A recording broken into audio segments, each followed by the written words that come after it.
So I started off originally as a child, like scribbling and drawing and making art. I always liked painting animals. My dad's a painter and a sculptor. Every other couple weeks, I would go out to an art show with my dad, one of his or someone else's. And that really translates into my filmmaking, because a lot of my films will have either artists as a character in the movie, or just the way that I compose things and frame them. Before I went to SVA, I did make some little, really low budget short films on like black and white little things that were just kind of me like fucking around with friends. I went to SVA because I was interested in making a short film. And I have a lot of friends in bands, and long story short, I did a music video while I was going to SVA for film. And I kind of just started realizing that I could paint a picture and try to tell a story through one single image, or I could start telling my stories through video.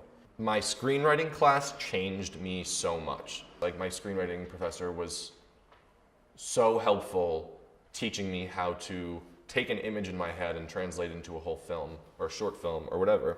If I never would have learned that shit, I would not be making the films I am today. I've always wanted to have a style that people look at and it's like, this is not an ordinary style. I want my films to be like, you know, murder mysteries and things that involve the future and the past and magic, because it's just like so boring. You turn on you look on Netflix and it's like all these things that are so much of just real life. It's like, yeah. I think that if my dad wasn't a painter, I wouldn't look at film so much as an art form and look at like the way I compose and try to encapsulate my stories through behind the camera is definitely a reflection of how I've seen my dad compose his abstract shapes or his sculptures.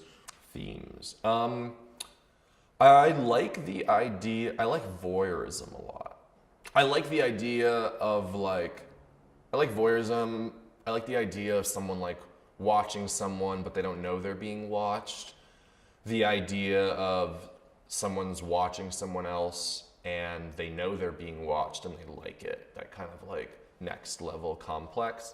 Another theme I really like would be like mystery. And it's like a journey slowly unraveling, unpeeling an onion until you get to the core and it's like some golden, illuminescent thing. I even used fashion as an art form.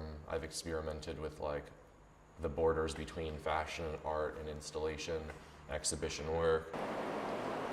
All right, so here are some of the shirts I've made.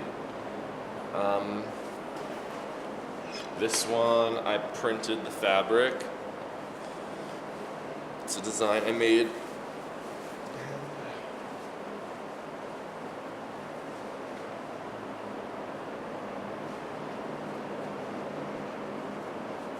They're kind of all prototypes for my line that I'm going to do later this year.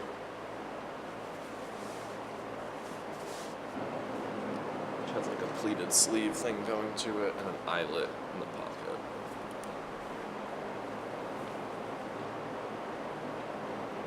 Working with actors and actresses, they're the worst. They're the best because they make the project happen, but sometimes, like, oh my God, I had this one girl show up 3 hours late and I was shooting at a space that I was renting, so I had to rent it for an extra 2.5, 3 hours, and it just cost a lot more money than I thought it would. And dealing with like models who aren't actresses or actresses who are on drugs or just like people who are just like really unreliable, that's a big struggle.